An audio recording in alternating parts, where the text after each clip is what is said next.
Hey Zwifters, I'm Simon Schofield and this is the Zwiftcast, coming up on this episode.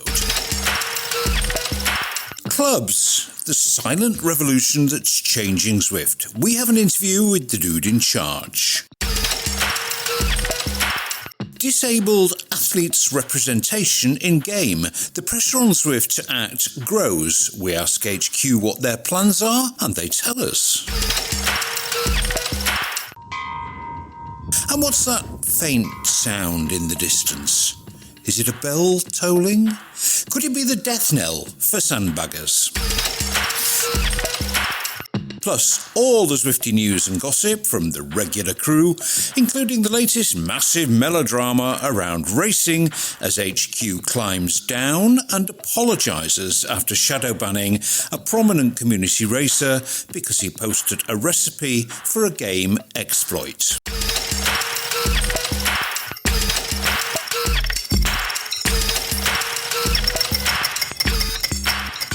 We got past the shortest day. We've had peak Zwift. The Tour de Zwift has been and gone, but winter ain't quite done with us yet. And there's a ton of stuff kicking around in Zwiftlandia this month and next. And actually, there's a ton of stuff kicking off around Zwiftlandia at the moment in what might loosely be termed the whole indoor cycling space. I am therefore beyond delighted, indeed privileged, to be joined by two veritable giants of the scene, one with no hair and one with lots of hair, to discuss all of this. I refer, of course, to my long-serving and knowledgeable Zwiftcasters, the shaven Aussie, Shane Miller, and the hirsute Midwesterner, Nathan Guerra. Well, here they are. You see what I did there? G'day, mate. How's the pate?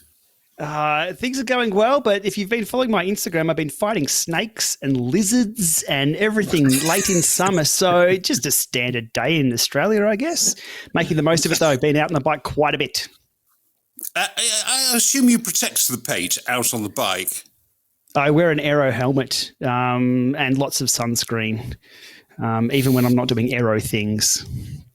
That sun is pretty bad. Sunscreen is a bit of a religion in Australia for very good reasons. Nathan, yo dude, I've always wondered, known to your very best mates as Gorilla Guerra, is that because of your hairiness? I don't know. You guys made that up. I don't even know. Like my best mates, you just call me your best mates. For those that don't know, the top secret spaces that Gorilla Guerra came out of you guys made Gorilla Guerra up. Anyway, no, it was autocorrect. It was autocorrect on your last name. So interesting enough, though, you guys started. So some people in the Zwift community started calling me this, but my dad actually had Gorilla on the bottom of his his most prized BMX bike. Actually, it was like a little. Well, there you go. And I'll always remember that. And he was always like, "This is how we ride a bike." Like I remember that being a thing. Actually, well, there we go. It's not just because you're a hairy beast. Okay, let's get away from this nonsense and get on with some stuff.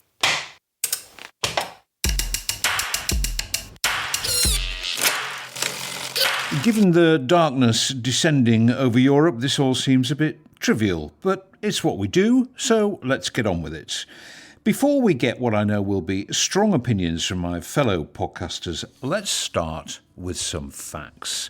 Luciano Palastri is a prominent Zwift racer, a valued community member and a skilled writer who contributes on a regular basis to Zwift Insider.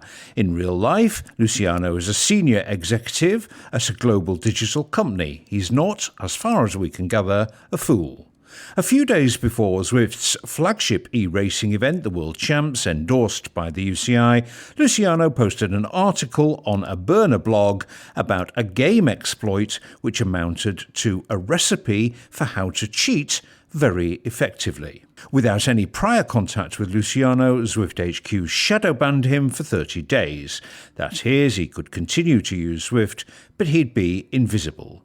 Luciano contacts Zwift to ask why. They tell him the reason, which is a clear breach of their terms of service, but as far as we can establish, they don't ask him at this point to take the post down.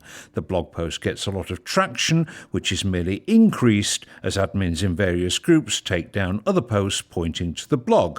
Zwift also deletes at least one thread on their own forum. This has the opposite to the presumed intended effect. A faintly ludicrous Free Luciano hashtag gets going, with some suggesting the World Champs chat is flooded with it. Luciano finally is asked by Zwift to take down the original post, and he does. Zwift issue a lengthy statement on the forum, the main points of which are that the initial post claiming the exploit is undetectable is wrong, and that Zwift servers can see what's happening, that publishing a recipe for an exploit is a breach of the platform's TOS, that the exploit can be spotted by other racers and reported, that such reports are investigated by humans, and most importantly, that longer term, HQ is working on a fix for the exploit. A few loud voices in the forum, some may call them the usual suspects, claim the expert has been known to HQ for 2 years and possibly as long as 4 years, and that Luciano has actually done the company a favour by pointing it out and therefore increasing pressure to fix it. And they make several other points relating to shooting the messenger. Those points are quite good points, and a poor approach to handling the whole issue. After mainstream cycling media, including crucially DC Rainmaker, run the story, Zwift climbed down, with the CEO, Eric Min, issuing a personal statement. Luciano is unbanned and an apology is issued, and importantly, Zwift announced a bug bounty program which will allow exploits to be reported way more efficiently than the current somewhat shoddy system. And they add that the highlighted exploit will be fixed, no timeline, but one assumes pretty soon. Right, off we go. Well, my view first, what a mess. As Eric Min said in his statement, I'm not sure, or worse to the effect of this, I'm not sure either the community or the company come out of this particularly well. Luciano should definitely have contacted Zwift before publishing. Zwift should have started a dialogue with Luciano early to stop this snowballing. Had this well-known exploit been fixed some time ago, none of this would have happened, or had Zwift said, which they did belatedly, we'll fix this by the next update, then none of this would have happened. I think that my main point is that this is all deeply, deeply unnecessary and could have been solved or at least heavily mitigated had someone, a person, a human being, as Zwift, talked to Luciano. That's not a hard thing to do. He's not hard to find. There has been throughout a conduit from him to HQ through our friend Eric Slange. If you'll forgive the highly inappropriate topical reference, Jaw is always better than War. But after a 48-hour dumpster fire, that is finally what seems to have happened, and the adults entered the room. Eric Min and other senior figures got involved, and a very, very sensible set of steps was taken, which should perhaps have been taken 48 hours earlier. It had to be done, actually, because this mess was in real danger of screwing up the worlds, but it also had to be done because it was the right thing to do. And finally, it did get done. Now, Shane, we've had some very interesting conversations offline about this, and I'm going to put you on the spot here, mate. I think you see this not strictly in hero versus villain terms. I wear many different hats, and the original hat that I used to wear was information sec or IT security. So things are done a little differently in regard to similar incidents that take place with IT sec. So first of all, two questions for you, Simon, though. So Luciano says this was an attempt to have Zwift resolve the issue, correct? I believe those were his intentions. I do believe those were his intentions. I don't think he was making mischief. I do think he had a good intention at heart. But the issue hasn't been resolved at all. The issue still exists. Well, as far as I know, it still exists. I mean, I don't try to cheat in racing because I don't race, but yeah. Rightio. Okay, so look, the way I see it, there's two ways to get the fire department to your house. Number one, you can call the emergency phone number, report a fire, and they'll attend. Number two, you can just set your house on fire and wait, and they'll eventually arrive. This is a little bit like number two. However, the whole drama can't be quite as easily condensed down into a simple analogy, because Eric from Zwift Insider was on the phone to the fire department when Luciano set fire to the house because he thought they'd already been called. But don't worry, analogy Eric has got out unharmed. He is okay. But look, in all seriousness, this is a mess on many, many levels, and people are arguing different things from different perspectives based on the information that they have, with a lot of assumptions being made all along the way. I've seen a number of posts questioning the responsibility of disclosure, again, putting on my previous IT security hat. Now, I'm not talking about, or I wouldn't expect the responsibility of disclosure of the bug, exploit, or issue, which apparently was already known, but even that's being debated. I'm talking about the prior disclosure of the report that was to be published. And as per my analogy, Eric from Zwift Insider was attempting to assist in this instance, seeking a response from Zwift, given the consequences that would arise if this how-to that really wasn't a how-to was released to the public. Now, jumping ahead, the article was published with what I understand no dialogue with Zwift. Now, the link was then promoted by the author with varying levels of success in different discussion groups, but it wasn't until the shadow ban was actually handed down that shit really hit the fan, which resulted in a lot more attention being drawn to the post. Look, given the information people had access to at the time and still have access to now, I understand how this blew up. This went on to be one of the hottest topics on the pixel bike scene since as far back as, well, two weeks ago when WTRL asked for our password. The Zwift HQ retraction, or what I'm calling the PR patch, was issued as expected just before the UCI World, Simon, as you'd mentioned there, for a very good reason. The chat would have been hijacked, which would have been very unfair to the Worlds, the races, everybody involved in that. So what I've seen here from every follow-up post by the key players or websites inserting themselves into this drama, it just continues to play out like days of our lives, and the media loves a good headline. It has been interesting being across this from a distance, reading Luciano's reactions and comments to all the posts being made and seeing which media outlets fly in and feed on this carcass, and ultimately seeing how Zwift will address this latest shitstorm on the platform. Look, as always, hindsight is 20/20, and history is a good predictor of the future. So I guess we all just have to stay tuned for the next Zwiftcast to be across the latest drama of the next flare-up, which probably hasn't happened yet. Well, that's a very philosophical view. It differs slightly from what you've said privately, but I'm sure you've got your reasons for not voicing. I've had many conversations. As always, the private conversations are the ones people want to hear, but they're not the ones that sometimes people need to hear.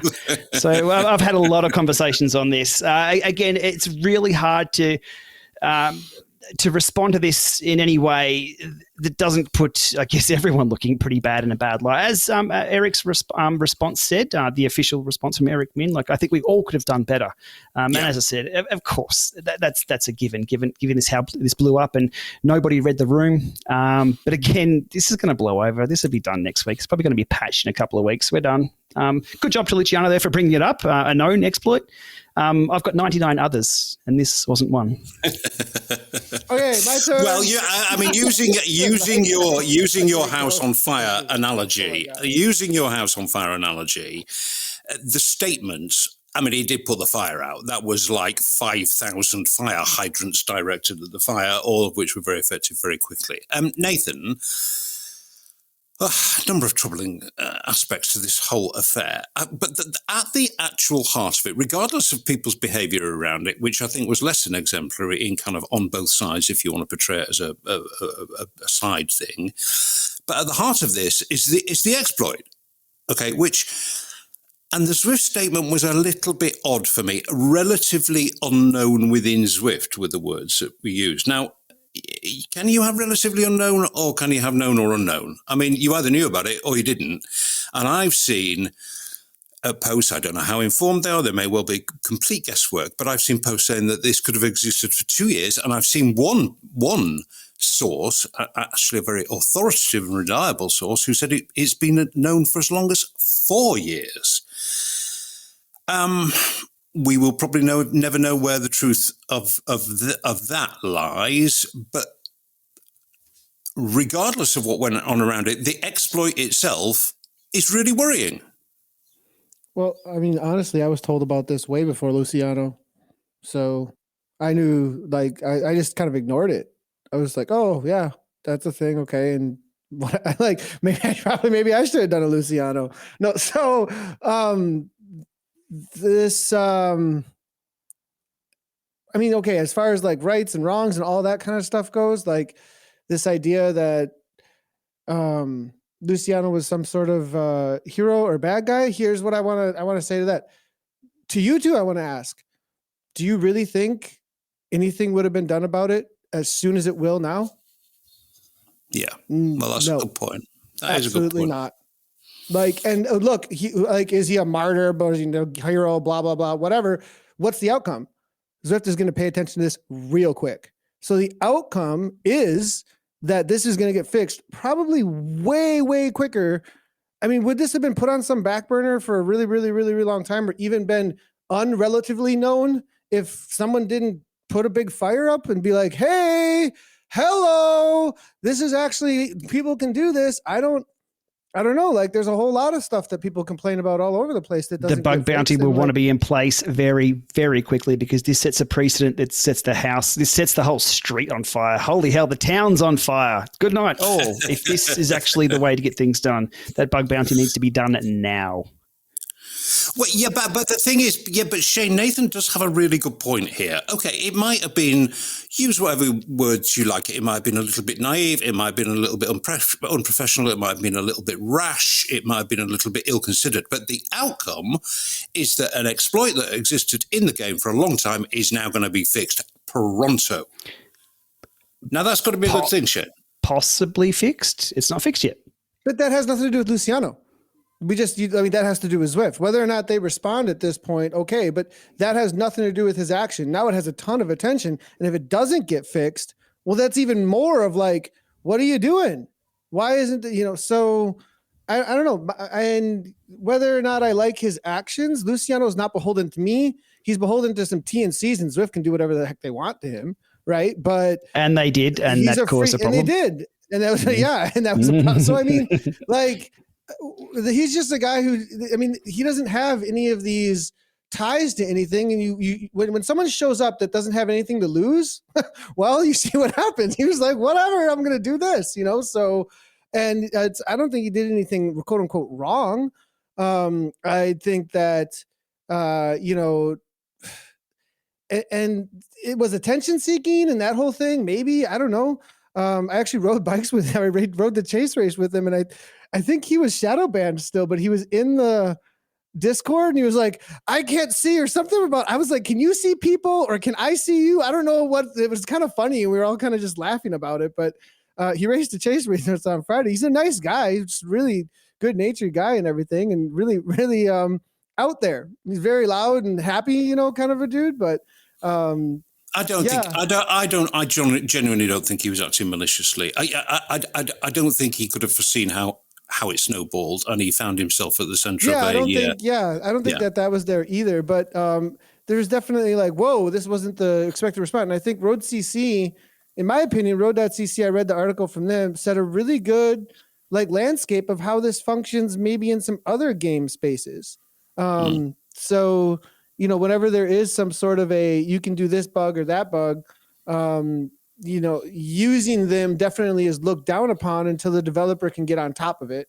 But the people who expose it, I don't know. I don't think they usually get any kind of penalties against them or anything like that. It's well, you say that, Nathan, but I mean, if you look in corporate history, actually, it rarely ends well for whistleblowers. It really does rarely end well. Now, that may be completely wrong, ethically, morally, it probably is, but it does rarely end well. Okay, I want to move the conversation on. There's two issues I want to explore. One, we can't possibly know the answer to, but we'll speculate because that's what we do. Maybe the reason this hasn't been fixed is because it's really, really, really, really hard to fix. Shane? I mean, could this just be, it's been sitting there, and Zwift have known about it, but they can't fix it? We just don't know. There's a lot of people on the forum saying, oh, I'm in computer science, I'm a major in COBOL or something, I don't know, saying it's easy to fix, here's the code, or here's how to do it, without actually talking to the people. I am sure will be nonsense. But we have absolutely no idea. We have absolutely no idea whatsoever. It seems like it would be trivial, but maybe it's not. Could be anything. Who knows? It's Zwift. But we don't know that. Okay, second factor, and I'll come to you on this, Shane, I'll come back to you, Nathan.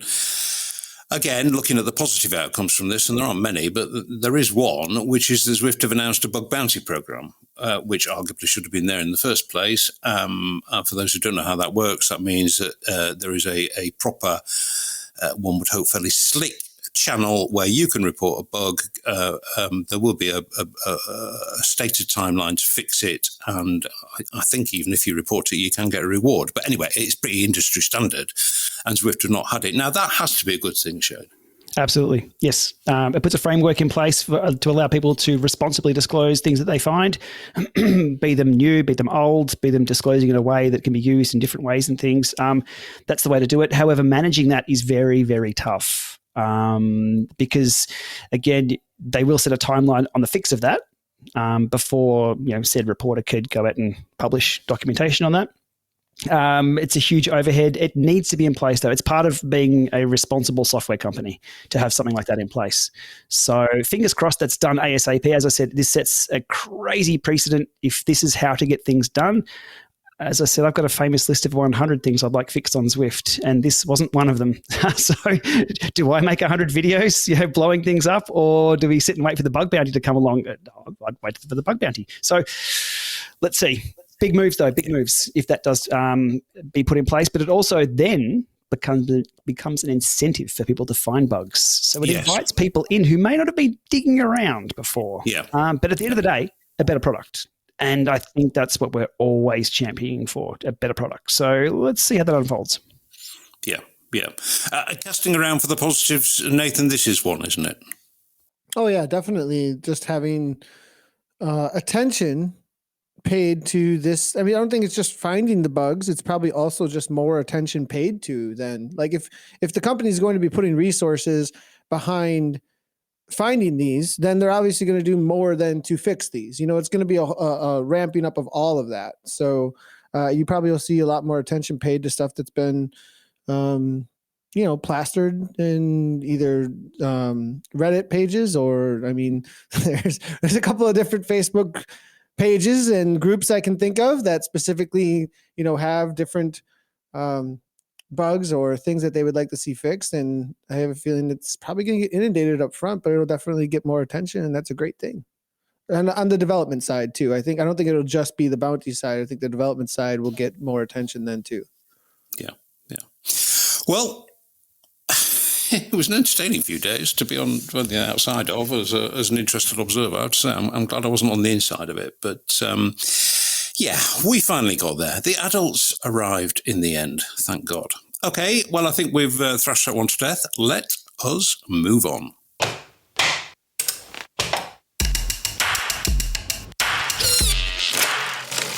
Okay, well, this ep, we're going to take a little look at something which very quietly, almost invisibly, in fact, is completely changing Zwift. The long-awaited and much-anticipated clubs functionality is now live for all Zwifters. But the very invisibility of this feature is quite the paradox. I mean, it's not invisible if you're using it, of course, and it's not totally invisible on the platform. But compared to a lot of features, it's kind of low profile. Unless you're a member of a club or get invited to a club, it's very difficult to see it. There is no, as they say, discoverability. Now that is being worked on, as we'll hear shortly. Many Zwifters are already in those categories of being a member or getting invited to a club, and that is only going to grow. So we'll discuss this paradox in a little while, but let's kick off with what you come to the Zwiftcast for. Interviews with actual people at the actual codeface. Eddie Lee is clubs at Zwift. He's in charge of the whole shooting match. He makes it work. Sounds like the kind of guy we need, huh?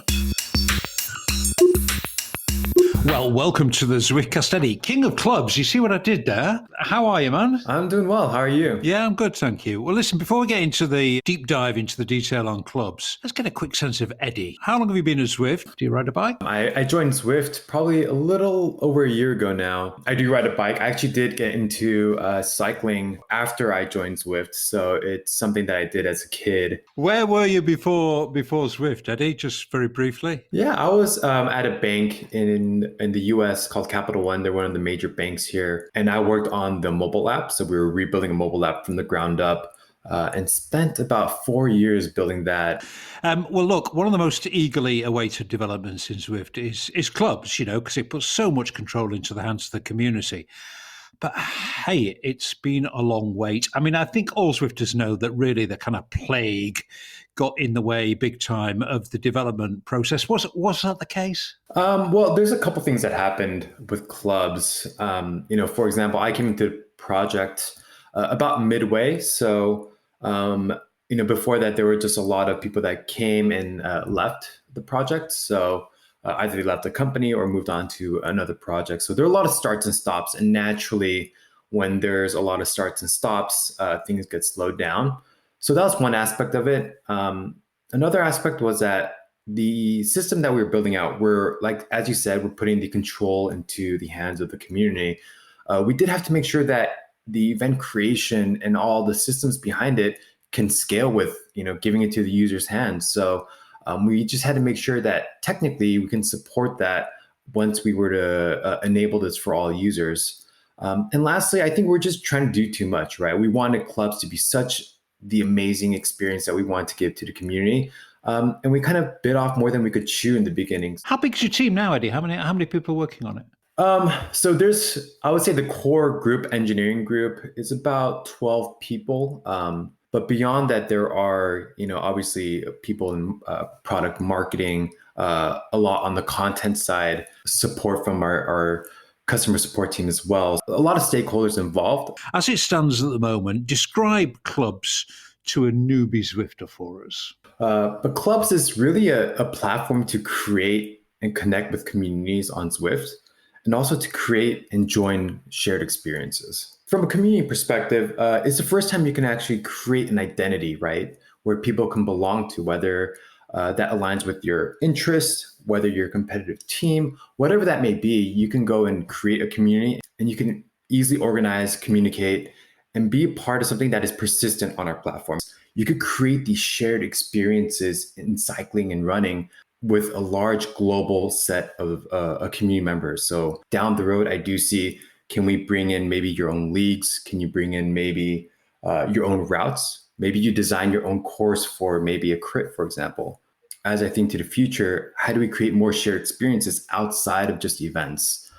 And that's kind of the lens that I'm looking through. It is now available to all Zwifters. It will get increasingly sophisticated, but kind of wise owls like my good friend Shane Miller reckon the functionality will be an absolute game changer for Zwift. Do you think he's right, Eddie? Yeah, I do think he's right, because what we're kind of going down is user-generated content, a basic tool set for users to create these awesome events and awesome content on our platform in the way that they imagine and the way that they want to drive it.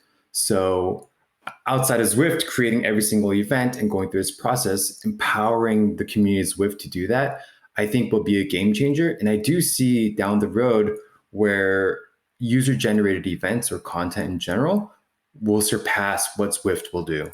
The slight paradox with it, Eddie, is that for such a huge development, which does have such significant consequences, it's kind of invisible, really. It doesn't kind of show up in the game because all the events are private. Are there any plans to change that?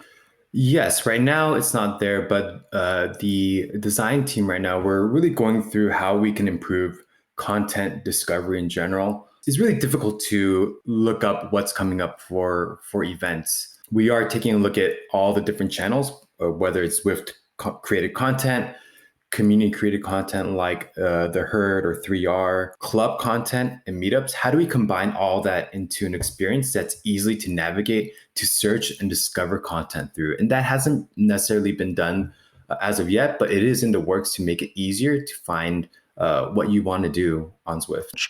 I know you're a little reluctant to talk numbers because it's pretty early days and some clubs might form and wither on the vine and others might flourish. So I think it's going to be a while before a kind of pattern settles down. But can you give us some impression, some sense of how popular it is so far? In the last week, there were 4,000 club events, and we haven't been out fully. I think it's been about 3 weeks now. So that surpassed how many events Zwift creates on a weekly basis. So it is doing better than we expected. I mean, I know obviously with the launch of such a significant feature, you'll be sitting on community feedback very closely. What's emerged from that in terms of likely prioritized new features? Do people want what you expected them to want that's not quite there yet? I've been very close to all the community feedback. I'm very active in the forums, and some things that emerged through clubs just being out for a little bit is the lack to engage with the lack of tools to engage with your club members. So there's a lack of push notifications, for example. So if you're not actively checking Zwift Companion, you don't really know if there's a new event or if there's any chat going on. So that's something that we've actively prioritized, and we're trying to get in for the next release, actually. We are looking at how we can unlock the ability to create more event types. So workouts is the top right now when it comes to creating a specific type of event. You can't right now create a group workout in Zwift without Zwift actually creating it for you. So that's something that we definitely want to get into our users' hands. Another thing is we want to create racing or time trial modes. I know that it's a smaller group of people, but if you're not going through WTRL, for example, or Zwift time trial, like there's no way that you can create a TT event. So it'd be great to have that into our users' hands as well. Obviously, lastly, I do want to address club identity. So we want to have, club kits, your club represented on your avatar or maybe in your Zwifters nearby, but bringing that identity into the game and into Watopia when you're riding is definitely on the top of the list. Thanks very much indeed for coming on the Zwiftcast and talking to us about it. Thanks a lot, Eddie. Thank you so much. So 4,000 events in a week. This is the first time we've heard any numbers, by the way. Quite interesting, this. 4,000 events in a week. That's 570 a day or 24 an hour. Around about one every 2.5 minutes. Averaged out, of course, some periods will be even busier. And it's only been going a couple of weeks. And it is still quite limited. You can only join 3 clubs and clubs have a restricted membership. Not much doubt, Shane, that this is only going to grow and it really, really is going to be massive. What do you want to see them doing next to push it along or make it more usable? Look, first of all, as an admin of the club, I think I've found a bug. Should I spin up a WordPress site or should I... I'm just kidding. Calm down, everybody. Calm down. I've got to have a bit of fun at some point. Look...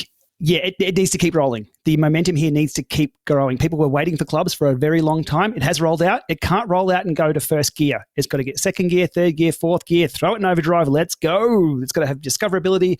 There needs to be more options, steering on, off. There needs to be ability to do maybe stage racing. Look out. All the things that you can think of need to be thrown up on the whiteboard, ticked off, and away we go. I'm really hoping this month's update, or what month are we in? I'm ahead of the future. We're in March. It needs to keep rolling. If not, it's going to stop in first gear and may not get the traction that it needs to. So that's what it needs. Just more continual development. And I think Eddie explained, why it had kind of launched and then stalled and then stalled again and then stalled a bit more. He did explain that quite well in the interview, actually. And he's now got a team of 12 working on it. And it is invested with a lot of importance within Zwift. So I think you're right. It does need to keep rolling. And I actually think, I think it will. I think we'll see quite strong developments relatively quickly on that. Nathan, clubs to change the face of racing, and in fact the way the entire community works, is that overstating the case? It depends on how much. I mean, I think it can, but it depends on how much. I think Shane really hit it there. Just like if it actually gains some steam with discoverability is so key, because within the clubs that I'm interacting with, there's a couple of extra steps at this point, and there's also not like, I don't know, why does Facebook keep me coming back? It doesn't as much anymore, more Instagram, but why is Instagram, why do these places keep me coming back is because I get notifications, I kind of get interactivity, I get people kind of trying to make me a part of a community. And I'm not sure, like I have to go and find the club and see if anybody's posted anything in a forum. And unless I'm already really invested in that forum space and those event spaces, I almost feel like some of the people in the clubs right now are like going back to meetups. They're going back to, well, at least I can get people's attention this way. So like getting attention to the club and what it can do and how much it can do, is really, really important, I think. So yeah, well, I mean, Eddie, users, sorry go ahead. Sorry to interrupt, but Eddie said that, notifications within the club member network is an absolute priority. And I think that goes straight to your point, doesn't it? It does, because and that's great, because a lot of I do have, in one of my clubs, it's a lot of new Zwifters, or people who really are just in around the winter. And, I'm a mountain biker, and some of one of the teams I'm a part of is a major, pretty much mountain bike team. And they're like, okay, well, I'll use this platform if we're all going to hang out. And then they're like, but I got to do A, B, and it was almost like getting set up was enough. And then it was like even more stuff that was in the way of them even being able to interact in these spaces, and it wasn't making sense to them. And you feel like they're throwing their hands in the air a little bit. So, just that would be really great, is that side of things, and really making sense of like how admin stuff works and how do you interact with that. And there's some learning curve. There's just some learning curve that people need to get past, because it's a great function. But there's a reality that a lot of the people who want to do the club stuff and the people who are being handed responsibility with the club stuff might not be super users. They might not be those then. So definitely needs dev on that side. If for that to be change the racing community, because I do think it can. I do really, really think that we can have this whole space where the best of the best organizers could come forward and really grow some awesome racing. But the functionality it's not going to do anything without functionality. Like, the only reason that you're going to be able to change the face of racing is if you have functions to do new things that you couldn't do already, like call, or I don't know, there's so many different options right within racing that you could come up with in order to be really creative, and the options just aren't completely there yet. So yeah, I think it's going to come. It is a silent revolution at the moment, but I think it's going to get more noisy. I mean, I think the whole discoverability thing is tied up with the redesign of the homepage and all of that stuff. So it is happening. It's definitely happening. Okay, moving on, because we do have a lot to discuss, and this is heading for a world record length, judging on the amount of stuff that's on my script still to come up. So let's keep moving. Okay, the rumours are swirling.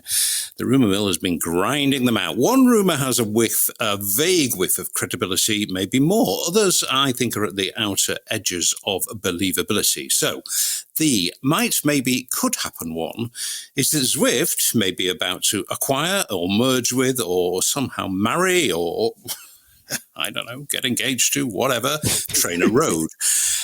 The "you're kidding me" rumour is that Apple, Amazon, or may the good Lord preserve us from such nonsense, even Zwift, is about to take over the troubled Peloton. Ain't gonna happen. However, both of these things are of much interest to us indoor riders, and we'll try to answer the question, how has Peloton so comprehensively mucked it up? I did say mucked it up. Explicit content advisors be aware, but I could have said the other word that rhymes with that. More on that later. But the slightly less head-scratching one first. Rainmaker published this evidence, such as it is, but it must be said that offline, us Zwift obsessives had winkled this one out some weeks prior to that. Ray's evidence was that Eric Min went to Reno, Nevada. TrainerRoad is based in Reno, Nevada. Ergo, Zwift is going to acquire TrainerRoad. There are a few more loose links around than that, but much of the speculation has stemmed from stalking Eric's social media. The thing is, though, it kind of makes sense. So, the informed, the knowledgeable view, Shane, two things, mate. One, rate the likelihood of this, and then say words on why this is not the craziest thing in this space.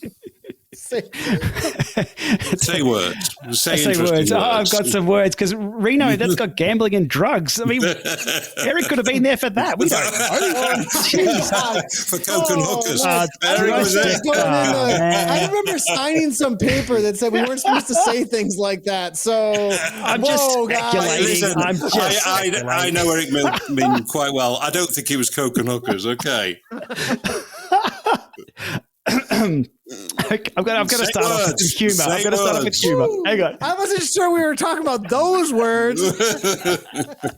Okay, look, this has been fun over on the TrainerRoad forums. First up, over on the Trainer, I've got to say the TrainerRoad forums are one of the good places of the internet to get just commentary on everything, and anything Zwift related usually sort of trickles in over there. Anything TrainerRoad and Zwift related, oh, it's fire. This has been a great thread to follow. I'm trying to find it now. No one's tweeted. No one's commented for a while, so it's probably, and they're probably happy with that it's sinking. But it was a huge thread. Look, it was interesting to put this together. Likelihood of happening. To be honest, I'd like to see it happening. I like to see change, positive change. And again, assuming this will be a positive change, merging the two would be great. The TrainerRoad data library, their data mining, their AI stuff, what they keep developing in regards to, where things should be going and where they are taking things is, can I say it, light years ahead of where Zwift is at the moment. Zwift has some great training plans. That's fine. They'll get most people a structured workout, a structured plan. Be consistent, you'll improve. TrainerRoad are on another level. So to merge those two, give people the option of the social side of things, though social brings a whole other can of worms that we have discussed. The two would be perfect. What I'm surprised at, okay, hang on. Let me give a likelihood of this. 50%. 50-50 on this. I'm straight on the fence. I've got a lot of chamois cream on and I'm sitting on the fence. The response from this has been actually quite positive for some. I mean, some things are very polarizing. This has been, I wouldn't call it straight down the middle, but a lot of people are acknowledging that Zwift is the social side and the racing side, and TrainerRoad is the serious training side. So why not somehow merge those things together? Maybe in a way we haven't thought of. One platform could do both, and one platform one could subscription, do both. I think, is the incentive too. So a lot of people are paying for both already because they respect what both platforms do. They don't. I mean, technically they compete. Anything where you're sitting a bum on a bike in front of a wall, you're competing for attention, and they both do that. But a lot of people do both at the same time. It's going to save people some money. I know Nate is having trouble with the grandfathered pricing training plan that he's promised never to raise prices for people. So that's put him in a sticky situation. That's another thread. That's the other Nathan. That's the TrainerRoad Nathan. Not sorry, Nate. I don't have any problems with any grandfather pricing that I know of. With any cycling situations. Again, like another topic we've talked about today, there's a lot of assumptions, a lot of half information, there's a lot of speculation, but this one has a lot of good excitement around it. It's got the kind of ring of truth. It could be true, hasn't it? It's got that sort of ring of truth about it. I've heard of crazier things. So personally, I'd like to see it. I love seeing things move forward. And I don't see how that could fail if they present it in a way that people can maintain their training. If you're a hardcore TrainerRoad user and you absolutely love erg mode, this just adds to that. I don't think any platform would take anything away. So if you're paying for both subscriptions, if you could just pay for one, you're going to win. Yeah. We'll see. The integration of the two platforms might be fun, but thank God I don't know how to even think about that. Nathan, one of the reasons that this could be seen to make sense is that TrainerRoad is already, as Shane has said, already doing stuff that hardcore Zwifters would love. I mean, probably the standout feature there is adaptive training, which uses machine learning to, adapt your training to when life gets in the way while still within reason, keeping you on track for goals. And the people who use that actually love it. They've also got, as Shane has hinted at, a super strong content lineup on several different platforms. Their podcast is great, actually, really excellent. In other words, if Zwift kind of acquired all this, it would be a series of very quick wins for them, you would have thought. Yeah, I'm 85%ish that this is going to happen. I don't know. I'm pretty that's just a no-brainer. I think the guided content that would come in too is something that Zwift kind of is really looking for, in my opinion, on this side of things. So I've got all these cool ideas in my head about guided, how you level up through Zwift now, and how you take on the different worlds and different areas, but through the TrainerRoad content that's added in. Anyways, it's there's some cool stuff that could happen, I think, bringing in all of that amount of guided workout content that TrainerRoad does have, because that is something that you jump into the workout library currently, and you kind of just shoot at the dartboard a little bit, it feels like to me, versus what TrainerRoad is focused on for the longest time is just, like looking at a graph. So like that whole side of things is definitely, you're just getting work, you know what I mean? You're getting the workouts. So, and a lot of people come into my chats in my personal streams, not in ZCL, because that's about more esports spaces, and ask for coaching, essentially. Like ask, where can I find this? What can I do this? And what should I be using on Zwift? And that's what clicked in my head, actually, was those conversations that I have when this was mentioned. I was like, oh, this is how this is answered through is the word curated banned here? Because we were like saying we shouldn't have curated Zwifting, but there is some need for that guidance, I think, for sure. Yeah.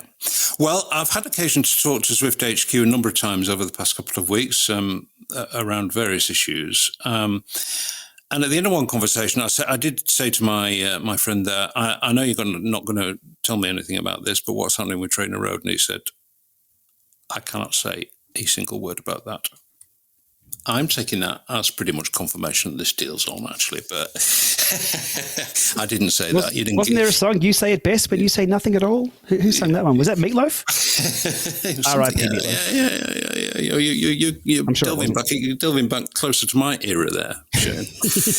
Okay, well, it is one to keep a close eye on. I mean, I think it would be great. Actually, I just, a merger of those two things, it would strengthen Zwift where Zwift is a little weak, and as Shane says, a lot of people have two subs. It would really strengthen the Zwift offering. So keep an eye on Eric Min's travel plans, people. Okay, we'll discuss the shenanigans. Stalk Eric Min.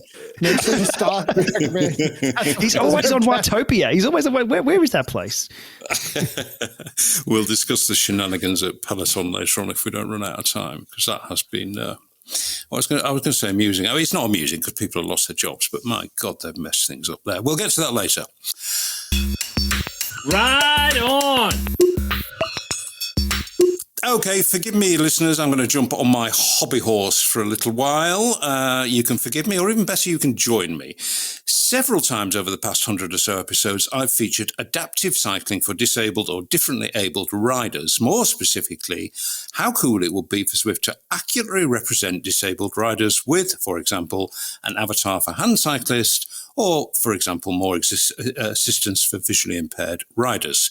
I've pressed CEO Eric Min on this a couple of times in interviews with him, and he's made generally supportive noises, but nothing has actually happened. I pressed Zwift's head of diversity on it too, a good while ago now, several months, but nothing has actually happened. There are many causes that Zwift actually do support, and I'm completely cool with that. It's very on point for companies to hitch their wagon to certain causes, and it's a good thing. They're trying to right injustice. But when a tiny competitor operating on a fraction of the budget that Zwift has available, I'm talking about RGT, can introduce avatars into their game which accurately represent disabled athletes, and Zwift can't, well, a few people are beginning to lose patience with that. Zwifter Andy Shuttleworth is one of them, and he's now actively campaigning on it. All the way through March, Andy is asking Zwifters to ride in the Zwift Grey Camo 2 kit, I changed mine just the other day, and to put the words either adaptive athlete or adaptive advocate in their name in-game. The aim is to draw attention to this excellent cause, try to make a bit of noise, and maybe try to get this be a bigger blip on Zwift HQ's radar. Here's Andy. Andy, hello, and congratulations on a terrific campaign, which I am very, very happy to fully support. Thank you, Simon. It's great to be here. Why? Why did I get involved and why did I start the campaign? Well, I got into Zwift a couple of years ago. I'm a disabled adaptive rider, ride a trike, and I did most of my racing and riding through Help for Heroes and the Invictus Games Foundation. And of course, with lockdown, that disappeared. And I was introduced to Zwift by a very good friend. And I resisted for ages. I thought it was a damn silly thing to do, playing games on your bike. And of course, having ridden it once, I was hooked. I got really into it. But it's annoying. I ride a trike in the real world. My friends ride trikes or hand bikes or upright trikes, or blind friends ride tandems. But we're forced to ride these damn silly upright things in Zwift. and it's wrong. It's more than annoying, isn't it? As you say, it's wrong. I mean, representation is a big deal. You ought to be able to see yourself in the game. Well, you ought to be able to see yourself and represent yourself to other riders as you are. You know, when they see me grinding up the Alps, up the Zwift, slowly, that's what happens in real life. And I'm not ashamed that I ride a trike. I can't physically ride an upright. So why not be that way in the game? And when you look at society as a whole, something they reckon now between 10 and 20% of people have some sort of disability. Now, look at the other campaigns that Zwift have jumped on the bandwagon of. So Black Lives Matter. In the US, which probably has a larger black population than the UK, 14% of the population are black. If you look at the gay LGBT community, that's about 5%. And yet Zwift have bent over backwards to help all these people, yet the disabled community, which is far, far bigger, isn't being represented. Yeah, well, I have some sympathy with that view, whilst not dissenting from those campaigns, because companies can choose them. You know, they can choose to attach themselves to whichever causes they wish to do so, and they are fighting in justice on those fronts there. But I think your point is the disabled constituency is in fact larger than those two constituencies. Yeah, it's a difficult one. You know, all these, as you say, all the campaigns that Zwift have been involved in are absolutely admirable. And I wouldn't say you should do one and not do something else. But there are large numbers of disabled riders. When I ride normally, I probably spot one hand biker every time I go out to ride in Zwift, or another triker. When you do the number crunching, there are meant to be about 150,000 trikes in the world, recumbent trikes. That's all, compared to 1 billion bikes, upright bikes. So to see one in Zwift on a 1 hour ride suggests that actually this 10 to 20% of the population are disabled.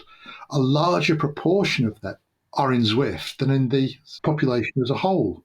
Yes, I mean, that might be a dangerous extrapolation, but I do think that there is definitely some justification for thinking that way, because, of course, in some senses, the challenges that disabled or differently able people face to ride in real life can be a little easier to overcome in Zwift. Well, I mean, you know, we could go on about this for ages, because I think we're both in danger of agreeing violently on this subject. And you've decided to do something about it, which is to get people who support this campaign to ride in a specific kit and to add some words to their name. I've explained that to the listeners before this interview, so we don't need to go into it again. Do you think it might cause some ripples, Andy? I mean, obviously, you hope it will. I hope it will, and certainly the reaction I've had on social media, and it's not just me. There are a number of other people who are actively pushing this in the US, in Germany, elsewhere. So it's going out on all channels as social media. As I say, it's been received generally 95% or more very, very well, and people are saying yes, they want to get involved. And all we want to do is to bring it to people's attention. Well, listen, you know, I have been banging on about this for years, and I've raised it at very senior levels of the company, and, you know, positive noises have been made. But what your campaign does is it allows me it provides me to have an excuse to have another go at them about it. So can I just say the very, very best of luck with the campaign? Thank you very much. And going the other way, anyone who wants to join us on a ride through Help for Heroes or through the Invictus Games Foundation, we're there on Zwift, regular events on Sundays and Wednesdays. You'd be more than welcome. Well, I've got some interesting things to say about what Zwift is now doing in this area. They have actually told me. But before we get to that, I think, Shane, that RGT, their move, I think it embarrassed Zwift, actually. Or if it didn't, maybe it should have done. No, I'm not quite sure it embarrassed them. But first of all, kudos to Andy for this campaign, and also kudos to you, Simon, as well, for having discussions internally with people who can make these decisions. So that's excellent to hear. That process has been followed. Yeah, I'm surprised it's not there already. I'd love to see it.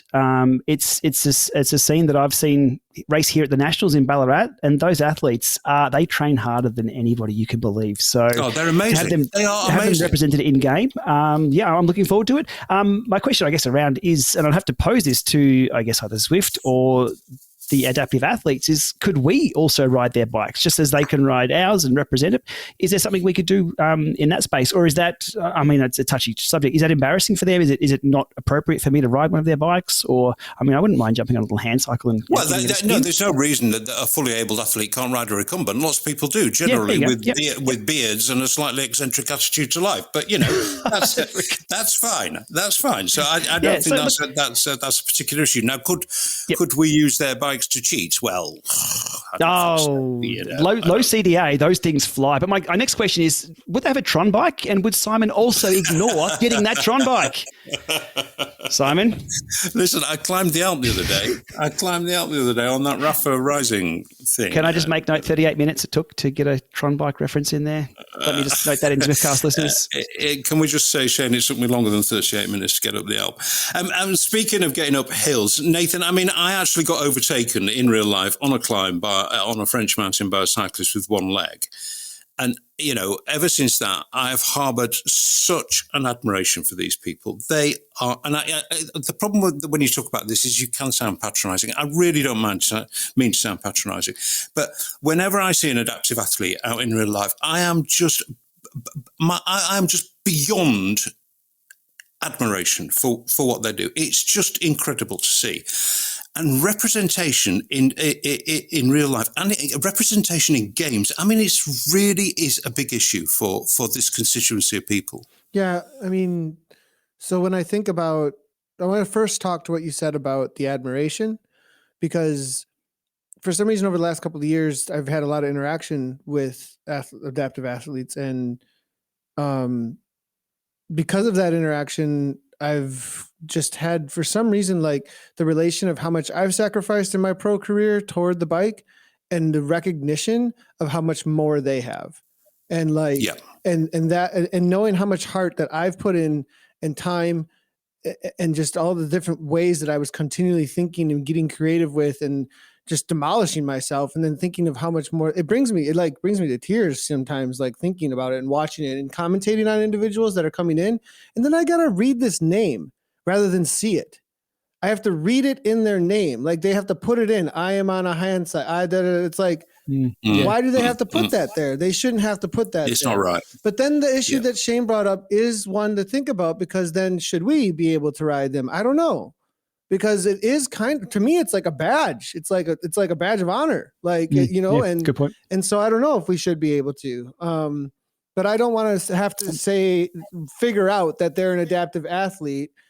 I want them to be represented for how awesome they are with some avatar in game and not something written next to their name in game. And they have to go and put that in to let everybody know. It feels Very like this point. weird, there's something that doesn't feel right about it, that they have to even do it that way. So that's my take on that. And I'm 100% with you there, Simon. Like I seriously get really emotional about it, honestly. So it's awesome. No, honestly, I'm not a man who is more easily moved, to be honest. I'm a cynical old git at times. But when I see, yes, you are. When I see somebody out on a bike on one, I honestly, I find it incredibly emotional. And listeners, if you just want to, just put yourself in that position, get on your trainer and try pedaling on one leg. You will last 90 seconds. And that just gives you some idea of what these guys achieve. It is absolutely incredible. Anyway, so as I said during the interview with Andy, this gave me an excuse to have another go at Zwift. And I did. I had a number of long conversations, and those conversations were then followed up at a high level in the company. And this is what I found out. So stuff is happening in a very Zwifty-like manner. It's been happening for some time, but they've just not told us about it. So the company's chief product officer, YC, has a very keen personal interest in this area. Outside of Zwift, he supports charities connected with it. And the other thing, apparently, is that staff at HQ on the internal channels there are being very, very vocal. There is a lot of pressure on the company from its own staff to sort this out. I'm told it's a very, very hot topic.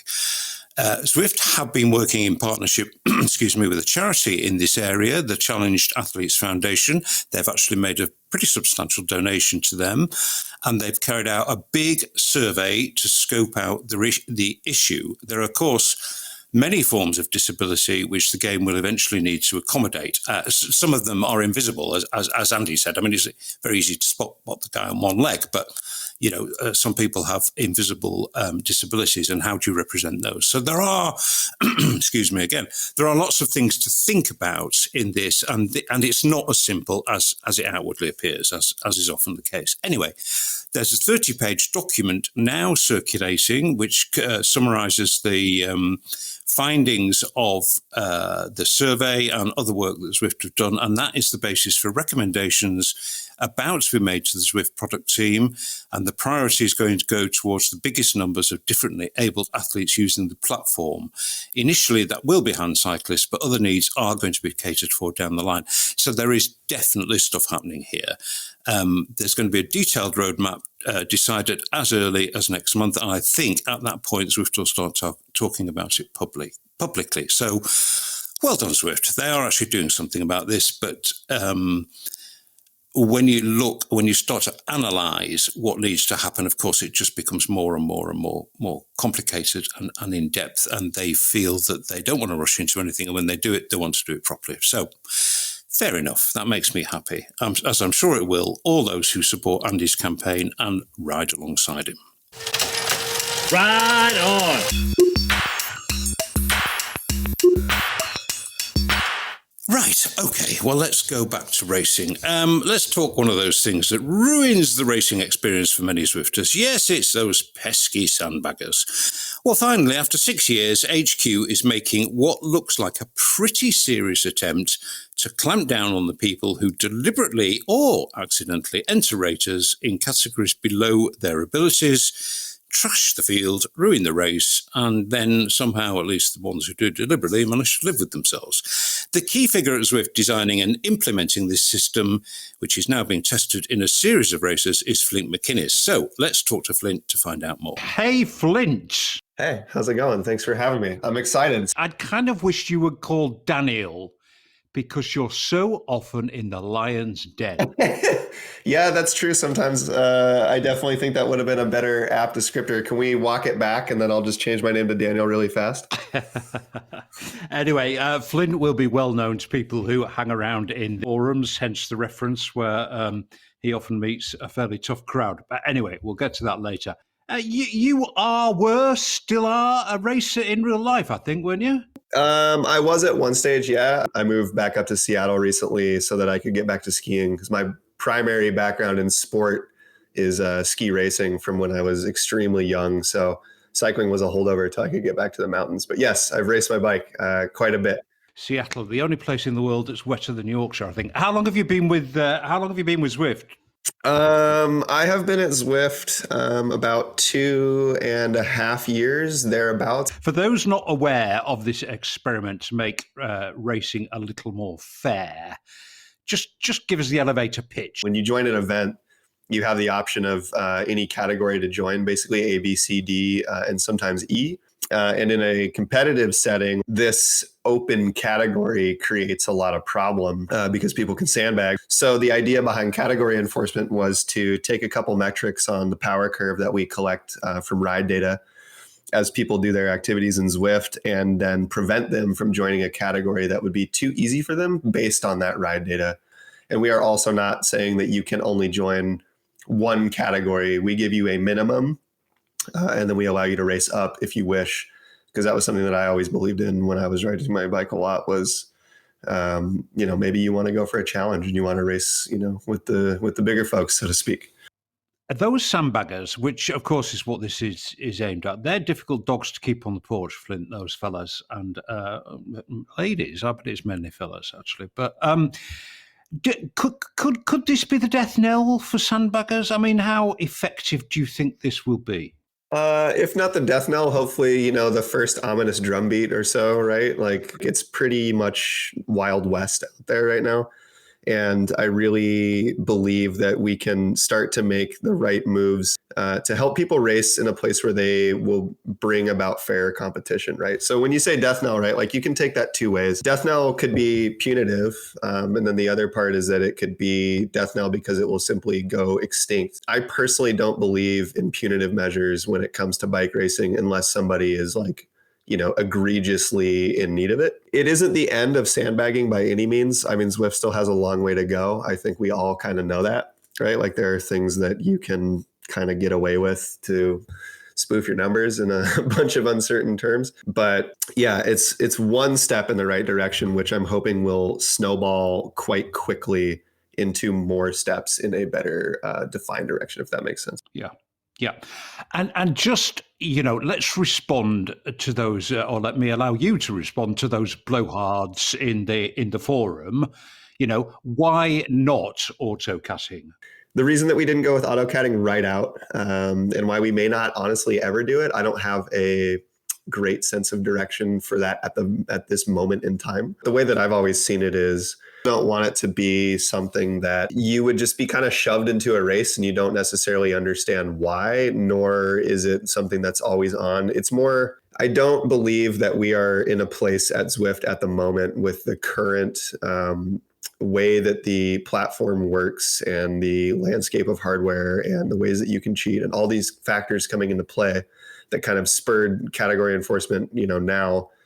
And the desire has been there for many years. I don't believe that we're in a place where we could accurately nor confidently deliver folks an experience that feels right in an automatic sense. I really don't feel that we have the tools right now from a platform standpoint to be able to make that happen. Like I said, this is one direction. So I didn't want to try to bite it all off in one go. Good, honest answer. Some events have already taken place. It might be too early to take any learnings from them, but have you? We're collecting feedback early on. It's not too early, I don't think. What I had hoped to find was that people would say, yeah, this is great. The races feel fairer already. And some people are saying that. And other people are saying like, hey, it didn't really shake up much for me. I can see how it helped for other people. But the biggest win, I think, for us at this stage is that the folks in the C and D categories who are either coming back from injury, just getting on the bike for the first time, aren't necessarily the strongest riders at a higher level. Anybody that's racing in C and D regularly, I think are seeing the most benefit right now. The folks towards the top of the pyramid in A and B probably won't see much change. So that's the biggest piece of feedback that I'm most excited about that we currently have, which is great. So, well, the greatest good for the greatest number is always good. It's always a good thing. Obviously, it's going to be an iterative process. Have you got in mind what the next step might be? And the question that Zwifters always ask, when that next step might happen. Definitely. So there are some things that are happening really concretely, starting, I think, actually in just a few days from the time of this recordings. We're going to have a first wave followed by 3 or 4 more over the coming weeks where we give category enforcement to race organizers in the community. So that will be happening until I think like right around the end of March-ish. So that's great. And I wanted to turn that around quickly. I do have some pipe dreams. I would love, for instance, I don't know if when this is feasible. It is certainly feasible. I just don't know when, obviously, is the other golden question that you mentioned. But I'd love for that to be something that exists in clubs, for instance, so that if you're making an event in clubs, you could just flip category enforcement on. That would be something that I'd like to look at. 2 really big things come to mind, though. The one that I see a lot in the forums is, hey, make it results-based, like based on where I finish, not based on my power. I don't disagree with that. I also have this feeling that if we can't deliver a fair feeling race experience based on power first, which is what the entirety of Zwift as a platform is built on, and every ranking is predicated on in this platform, if we can't make that feel good, then race results have little to no bearing on anything. Because if people are still in there when they shouldn't be, then they could just cheat to get more points if we're doing it that way, right? Prior to that, I would really love, and we're tentatively exploring it now, so I have no timeline, but I would really love to be able to follow those Zwift power rules ahead of the race as opposed to after, which is folks on certain equipment can or cannot join this race for whatever reason, and that could be specifiable in the things that we ask people to pair. So maybe you only have to have a power meter, or maybe it's a power meter and a heart rate monitor, right? Or maybe simply no Z power allowed, right? That would give folks that have invested into the platform and in the ecosystem of trainers a lot more confidence that, hey, not only am I racing with folks that are in my category based on their power, they also have the hardware, so they're going to be putting out similar effort, which gives it a lot more legitimacy. So those are the two things I'd like to do in the near future. Yeah. Well, they're exciting developments, and I'm sure they'd be welcome. Certainly, that kind of pre-moderation rather than post-moderation that Zwift does sounds, I think that will be extremely well received. Well, it's really, really great to hear the guy behind the username in the forum. It really is. And some really interesting stuff there, Flint. I'm very pleased that you came on to the Zwiftcast to talk about it. Thanks very much, mate. All right. Thank you. I appreciate it. And thank you, everybody who helps us do what we do. I appreciate it. Nathan, simple question. Is this going to work? Yeah, I think it's going to work. Now, is it going to work on all of the courses, all of the races that are out there? There's a lot of different kinds of races, a lot of different kinds of courses, but I think it's generally going to work. I think it will do a good job of, well, also what is going to work? A lot of this is, are people happy? You know what I mean? Like there is a little bit of that too. No, Zwifters are never happy. I don't know. The guy who's winning who's happy, so that guy won't be happy anymore. Yeah. He's not going to be happy no more and then everybody else can be happy that he's not winning. So, anyways, yeah. So, yes, I think that it's going to work based off of. And this might be me in my ivory tower a little bit. I totally admit that, based off of current understandings of, or current, like, what is discourse, the general accepted thought about where people should be or shouldn't be. I really like what Flint said about results based and getting there. I don't know if I agree with him on how that works, but that's like the coach and knowing numbers and what is, and he's the smart guy. I can just read between the lines. He's a smart guy on all this stuff. He knows his stuff, I feel like, and we could just have a cool philosophical conversation about it. I just think that we should just kind of get to the results based side of things, but that's because maybe I've been hanging out in real life racing up based on results, and then also with gaming, I see a lot of results based ranking as well. And I'm like, that just seems to work. Let's just go that way. But there's also, I think it was hidden. I think behind if you read between the lines, there was a little bit of, well, this is how Zwifters think. So let's keep them happy too. Like they think about what is the watt per kilogram 20 minute and what is the 5 minute. And so let's just stick with what they know and not really like jump the boat over to this other thing. So that might be going on there as well, but I do think it's going to work in that sense. You can measure some things. I also think it's really going to work to see where it doesn't work, which is great. Like do something, right? And we'll see that, people are maybe, winning. The only thing that bugs me about that though, is that might become accepted, whatever in quote unquote doesn't work. And because we're not going to results based, we might just accept, like it's been accepted that here's A, B, C, and D, and these are the watt per kilogram based on some arbitrary thought about that. It's like, wait a second. Do you know what, Nathan? I don't think Flint's that kind of guy.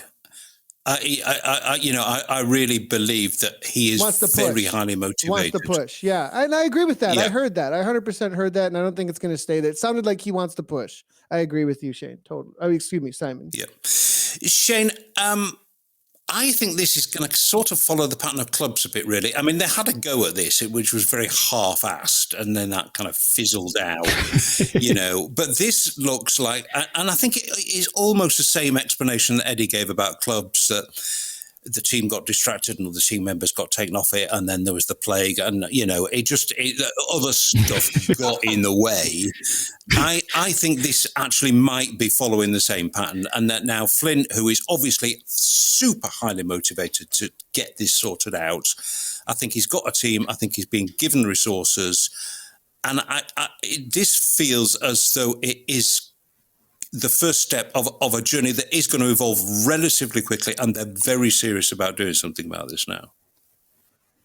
Yeah, look, improving the experience based on your historical data gets me excited. When I found out a little bit more behind the scenes of how they're doing things and where they're taking this in the future, it's going to be a step forward regardless, rather than just the cookie cutter A, B, C, D. Here you go, suck it up. Making this dynamic in the future, let's just have a bit of a future think about where this could go. Different races require different energy systems, and you've got different power profiles for different things. A sprinter is not going to go too well up a climb, and a climber is not going to do too well in a sprint. So this is super cool. Hopefully we hit the accelerator on this one. It sounds like we're hearing all the good words, all the right words, in the right order. So let's just see where they take this. I can see already. Look, the vocal minority are out and about on this one again. I've been ranked up already. I know Eric from Zwift Insider. He's an A-grade racer. Wear that like a badge. That's awesome. But that does mean things get hard. Look, bike racing is always hard. It's never easy. You ask anybody who's won a race, and if they've ever said, "Oh yeah, that was easy," doesn't happen. So look, I think this is pretty cool. Let's see how that goes. The systems are smarter than us, so let the systems make the decision. And again, can I refer back to something we talked about before, which is the TrainerRoad thing? They've got a lot of data. A lot of data on hand. Just to mine that, even though it's erg mode data, it's still human performance data on the equipment that people are using. That would be brilliant. And I'm sure the data nerds are like frothing at that. So again, just in summary, given that they're making decisions based on historical data, it's going to be correct, well, as correct as it can be, and move things forward. I'm all for this. I can't wait to see where it goes. Yep. Very, very, very encouraging developments. Watch out, sandbaggers. They're coming for you. Right on. Okay, well, a couple of days, the Zwift eSports World Champs endorsed by the UCI happened on the New York course. Here's what went down at the finishes of the respective races. Hello and welcome to the 2022 UCI Cycling Esports World Championships, the second edition of this, the newest of the UCI-sanctioned world titles. Deploying the featherweight pair of 100 metres to go now. Zoe Langham also there too, but it's going to be Lewis Anna Haste, I think, is going to take this one. She surges clear. What a brutal turn of pace by the rider from the Netherlands. And with it, she takes the title. Lewis Anna Haste is the 2022 UCI Cycling Esports World Champion. Austrian Osborne, the defending champion of Germany, is in the lead. Ben Hill not too far behind, but look who's coming up. Ben Hill, Jay Vine also there. This is the last steep section of the climb. 150 metres to go. Jason Osborne churns his way up at the top of this climb. Just coming up, it's Rainer Keplinger is closing. Just coming through. This is Jay Vine. Jay Vine is coming through for Australia. Vine is there. Looks like Vine is going to take it on the line. Jay Vine is the world champion. Jay Vine, the winner of the Zwift Academy. Okay, fellas. Well, on my script here, it says discussion of coverage, which I'm going to do. We'll get to the almost fairy tale story of Jay Vine winning, actually, which was a great, great story. But I'm going to have a bit of a rant here, and yeah, off we go. Okay. So I tried to, well, I did watch this. I watched all of it in its entire duration. I was flipping between platforms, trying to find a stream quality which did not date from 1985 and looked as though it had been recorded and re-recorded on a series of VHS tapes. The resolution of the stream, where in my part of the world, which was Girona, Spain, was absolutely awful. I mean, kind of shameful, actually. How a flagship event like that can have a stream quality that low, it beggars belief to me. I just cannot see how that can be allowed to happen. There were lots of comments on the stream saying the same thing, but there were a number of comments from other people saying my quality's fine. So let's just do a little experiment here. How was it for you, Shane? What was your stream quality like? I don't know what potato you were watching on, but mine was fine. Watching on my new M1 Mac, for God's sake, you know. There's your problem. No native client for that silicon. Jeez, you should have known better. No. Look, I'm not sure. I spun it up on the Apple TV here in the living room on the big screen. No problems whatsoever. I do have some commentary around, quick, turn that camera back the other way or show us a bit more on the screen. But quality-wise, not a problem. Weird. What about you, Nathan? I did see, so I could watch it fine, but there did seem to be like a fuzz that was there that I wasn't sure. I don't know if it was a quality issue or what was going on there, but I was able to watch it on the YouTube. Definitely on Twitch, it looked completely fine to me, I think. So, because I could bring up a couple of different feeds. We were actually doing a watch party on ZCL with myself and Reese Howell, who is the DS for New Zealand during the women's race. And then Anna Russell came in, who is also the DS for New Zealand during the men's race. And we just had like a watch party where we just talk about live reaction to the broadcast that was going on. So I had to watch it. And the YouTube, it was weird. I don't know what it was. I did pick up on something, but it didn't feel like a quality issue, but maybe that was just because it was enough for me to see what was going on. And maybe it had trouble going to certain parts of the world. I don't know. Because I did see a lot of comments, like a ton of. No, there were a ton of comments. There were a lot of comments. There were a lot of complaints as well. about it. Like, what the heck? Why does it look like Nintendo 64 coming up? This looks like Nintendo 64. I just, there was something going on. I don't know what it was, but I just don't understand how that can be allowed to happen on such a flagship event. Elsewhere, you know what? That leaderboard just doesn't work for me. I mean, it does not work for me. When I can look at the stream, when I can, actually see through the fuzz and see that somebody is clearly in front of the race and the leaderboard says they're not, it's like, why put that leaderboard up?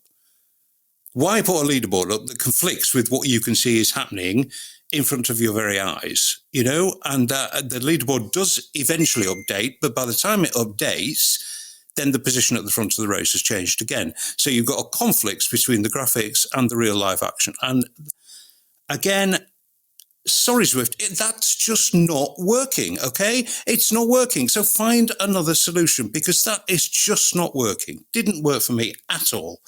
And I would have expected now that level of technical ability should have progressed. We were seeing that last year and the year before, and we're still seeing it. And to me, it just doesn't work. I also think it's in completely the wrong position on the screen, in that kind of central screen, in the right position. That is often the kind of direction of the race. So you get this inaccurate leaderboard obscuring the action.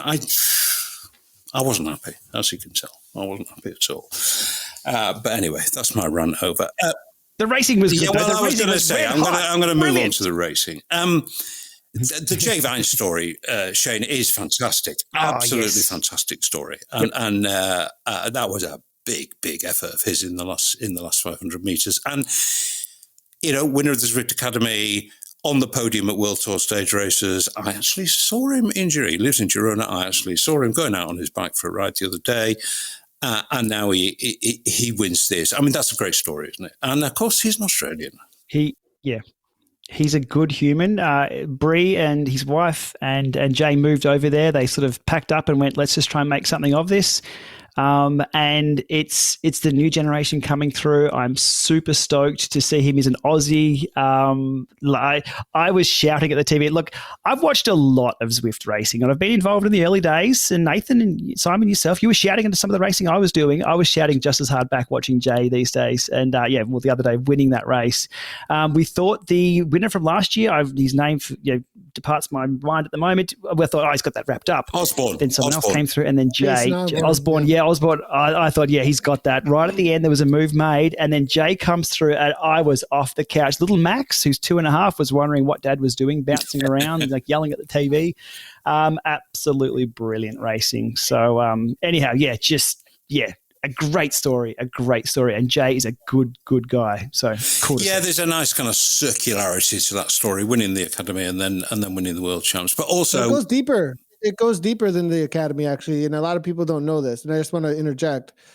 I've got commentary after commentary from Pat Shaw saying it's the Vine show from 4 years ago. Like, this guy came out of the community. Like, a lot of people only know him from Zwift Academy, but him and Bree have made their cycling careers through Zwift, like in a lot of different ways. Like, they were a part of so many ZCL broadcasts when we started covering Australia. All of a sudden, there's this couple. And Pat Shaw kept on saying the Vine show. I just remember it's the Vine show because they were winning everything early on. And then here's Jay after this 4 years and then winning Zwift Academy. It is such, like you said, the Cinderella story. And I was freaking out at the watch party, freaking out when I saw him go across the line, like off my whatever. I was out of my seat pretty much, like screaming at the microphone. Everybody probably thought I was going crazy. So it was awesome. Really, I just wanted to highlight that as well, that And something I'd said during the broadcast leading up to World Championships, as well as during the watch party, was that Zwift now this year is going to show the discovery process you have when you have such a large pool of people coming into the same space to discover talent. And I think Jay just hits that right on the bullseye. Honestly, it's so cool to see. Yeah. Yeah. And, if you're a fan of World Tour racing out on the road, watch Jay Vine. He had a great season last year, a really, really good season for I'm not sure if it's a stagiaire, but he's certainly a very unblooded racer on the road. He had a terrific season. Nathan, the women's race was better than the men's race. Fight me. Ooh. The women's race was better than I thought it was more exciting. USA. It was more exciting, but partly because of those suicidal attacks from the American team. So it wasn't until the final lap, I think, right, that the attacks actually started doing anything in the men's race. Otherwise, it was just Gruppo Compacto. But in the women's race, the USA team just was trying to set something up over and over and over again. Anna made a really good point afterwards. When she came into the commentary with us, was like, they should have sent 2 up the road, because then it would have, if just the single rider up the road just wasn't going to make something happen. Maybe they were trying to get someone to come with them because that's what you saw in the men's race. But it seemed like in the women's race, there was a lot more timidity and they were kind of not wanting to do a lot in the pack. But there was definitely this instigation, but it was really only Team USA. They were the only ones who were really making anything happen, which made things exciting, but nothing stuck. Nothing really, stuck. And they ended up with, I think, a 5th for it with Van Houweling, I believe, which is great. But I think they had a lot higher hopes at the end of the day, though. I want to also say in the women's race, super exciting, but I think that race was lost by a misused power-up lost by another individual. Not taking anything away from Adagis. It might have went to the line toe-to-toe, but I think Zoe Langham, she didn't have a feather power-up. She had used it on Harlem Hill earlier. And when they were going to the line, I said, Zoe's got this. And then I noticed there was no feather power up, and all that speed that Adagis brought to the line was with that feather power up. And I think they probably would have went toe to toe, but Zoe really had a shot at that still. So it goes to show how important the correct use of the in-game features were at the right times for sure too. Yeah. It was an exciting race, the women's race. I enjoyed it more than the men's race, actually, for sure. Okay, but sort the coverage out, Zwift. It's time for this to get a bit better, to justify the action, apart from anything else. Okay, I'll shut up about that now. And we have the event coming up that's music to the ears of those looking to level up faster in Zwift, the Tour of Utopia. Yes, it's double SP points, folks. 5 stages starting at March the 9th. Get signed up.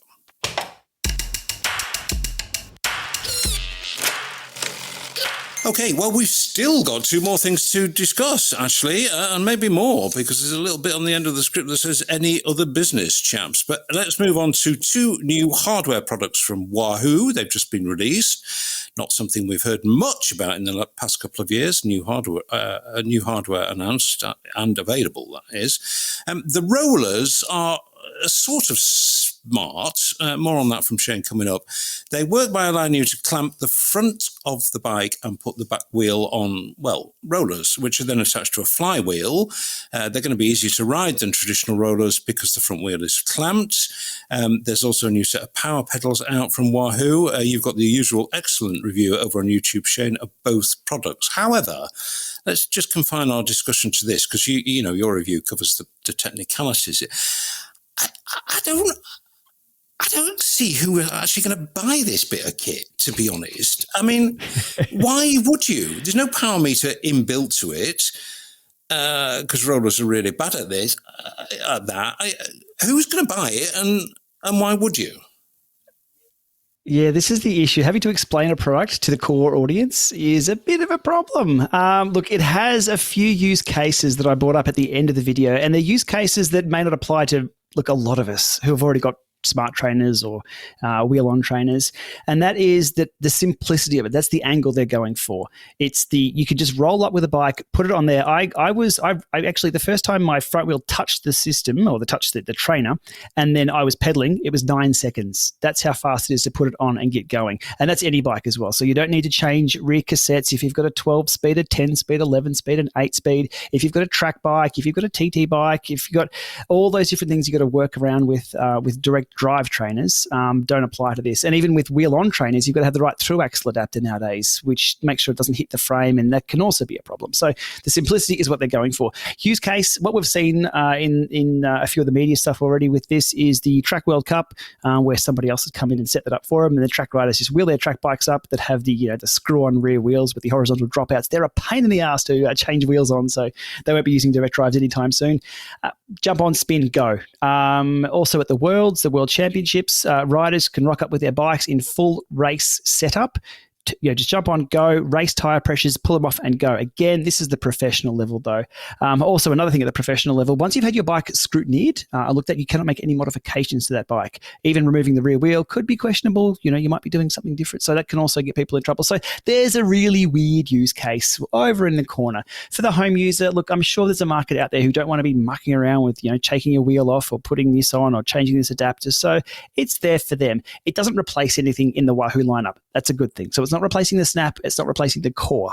I think this appears to be what I've called in a few different places the Homer Simpson car of trainers. I think they looked at something like the Feedback Sports Omnium, which is super portable, super light, does the same kind of thing without any smarts at all. And Wahoo may have gone, hey, look, that looks like a really good idea. Let's just add this and let's add this and let's add this and let's change this and let's make this better. And at the end of the day, they sort of get to a product where it might not appeal to the original audience they were sort of going to market this at. Having said that, it provides resistance, does erg mode, it does sim mode, it has some half smarts. Also, just some technical information on why it doesn't have a power meter is because it's almost too hard to have a power meter on a set of rollers because there's so many variables. With a wheel-on trainer, the roller is pressed up against the tire and that remains relatively stable. That pressure and that spin down and your power numbers are pretty good or pretty even throughout your ride if the spin down is done correctly. On this, if you're riding in the drops and then you sit up and put more pressure on the back, your watts goes up or your watts goes down. So the resistance goes up, resistance goes down, and therefore your watts change. So things are really, really hard. People are saying, why for this price? Why didn't they put a power meter in there?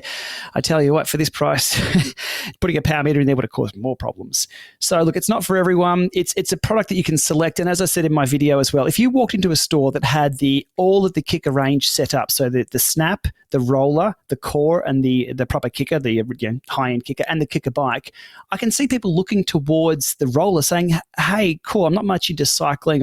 Money's not a problem for me. I don't want the bike, but that takes me 9 seconds to get the bike on and less to get the bike off. Cool, I'll go with that. So it's an option. Is it for everyone? As I said, probably maybe not. I mean, maybe it's more just a marketing device to get the Wahoo name out there. You can see that certainly at big Grand Tour races where the riders are perhaps warming up for the TT, that the appeal of being able to drop a bike onto this in 9 seconds to the teams would be enormous. And as you say, avoiding kind of scrutineering questions as well. And it gets the Wahoo name, out there because you always get shots of the riders warming up and in fact, increasingly, standard now, warming down after a long mountain stage. That's a good point. Yeah, the warm down. Yep, we see that quite a bit now. So maybe that's what it is. I don't think it's something that the average Zwifter would think, I must have that. But, it adds to the glittering array of products that you can use to ride indoors. So more power to them, I guess. But it's not one I think would be top of my list to buy. Okay. Speaking of power, hey, we have to talk about the pedals. They just work. I was so surprised. Again, they're a version 1 of the product. This is the Speedplay pedals everybody's been waiting for. I've had them for 12 months because the delay in release wasn't due to them getting it right. It was, again, supply chain issues. So they've had them right for a very, very long time. So myself and even Ray, DC Raymaker, we got to release a long-term review on release day, which is very, very rare. We've had them for quite some time. The numbers are good, really, really good indoors and out. As good as my favourite pedals in the world, the Arciomas. Absolutely. They were on par, both on-road, off-road, and indoors. They did very, very well. So again, with the resources Wahoo have, they got it right, which is really, really good to see. So happy with mine. I'm not the biggest Speedplay fan, but I'm slowly coming around to sort of stepping on a dog poo and clipping in. That's how you have to do it. You sort of squish it down and it snaps in somehow. It's funny you should say that. I did that the other day in my cleats. I stepped on dog poo. I hadn't realised.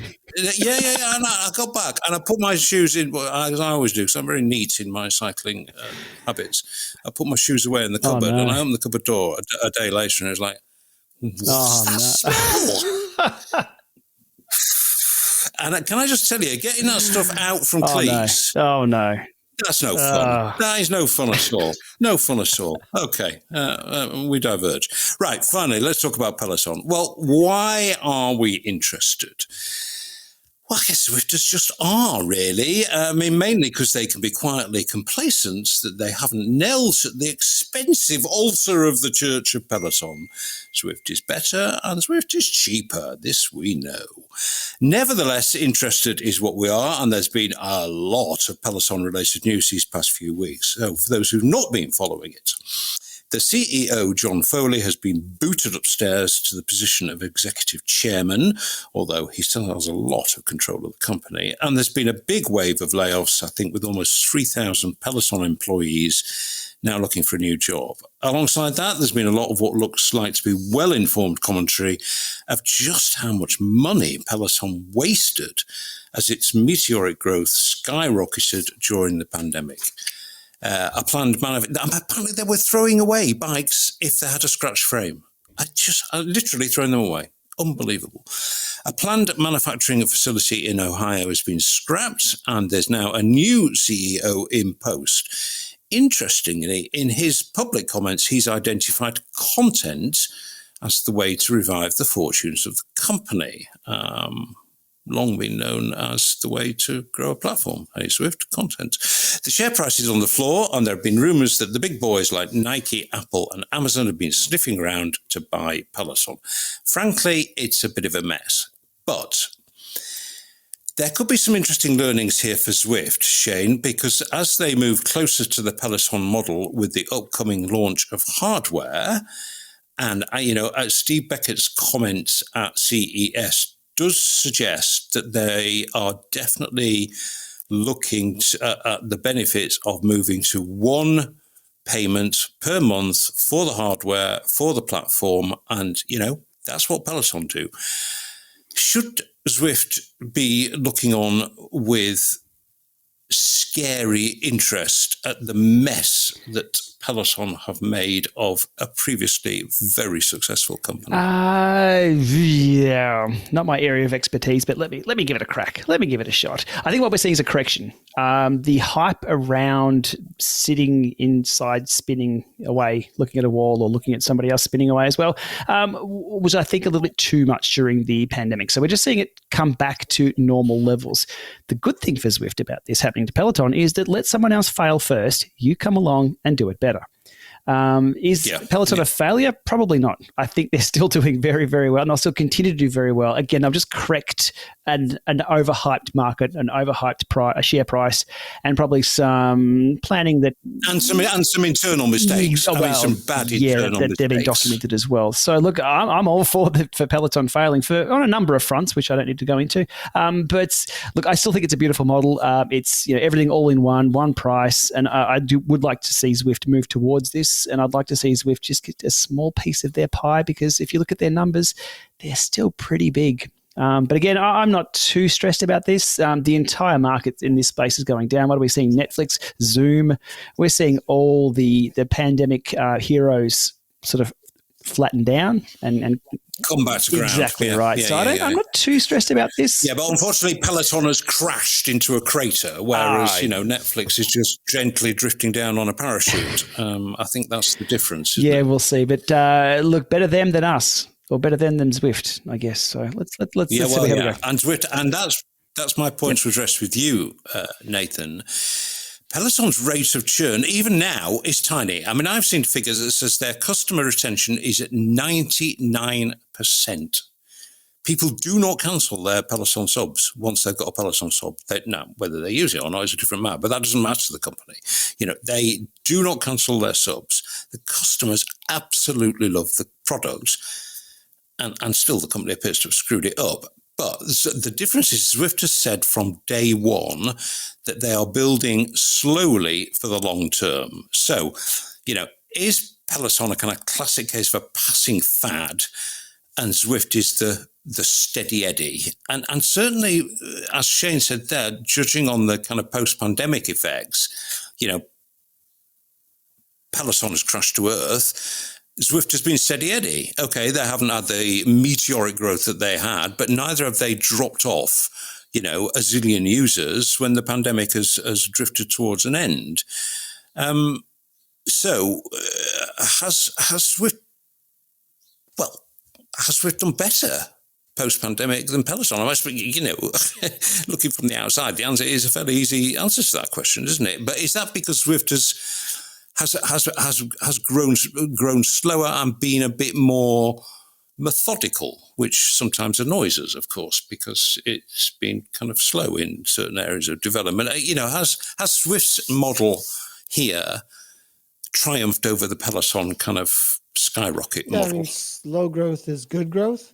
There isn't going to be this temptation to quickly grab onto certain things that could, like you just said. So, okay, I'm going to back this up and say the mistakes were made, it sounds like, but it doesn't have anything to do with the user retention you just said, right? So it had more to do with the spending that happened with projections, it sounded like. There was 3,000 people doing something that wasn't needed. It sounds like there was, you know what I mean? And so there's like all this growth, quote unquote growth, but it sounds like it was all foliage and no roots. It was all show.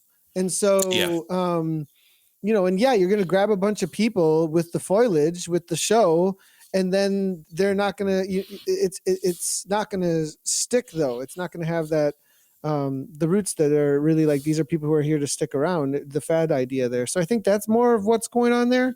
So I don't know if it's comparable to Zwift in that sense. I also think that the user that's on Zwift is not doing it to feel good about themselves. I'm just going to shout out Peloton. I'm sorry, the Peloton users, they're not going to cancel their sub because it's totally a fad. In some ways, it's totally not a fad. I sub to Peloton. I must be being fit. Whereas somebody who's on Zwift, especially is doing it to they get ride fit. Their bike. They want to ride a bike. It's like as we bring in more of those users, we're converting people to cycling.